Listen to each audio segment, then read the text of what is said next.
Good day everyone, welcome to my channel. So in this video guys, we'll talk about what is data mining. Before we start, I would like to say thank you so much to all my viewers, silent viewers, and supporters in my channel. Thank you for watching my videos.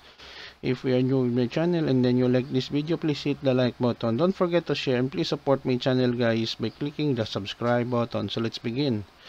What is data mining? Data mining is the process of sorting large data sets to identify patterns and relationships that can help solve business problems.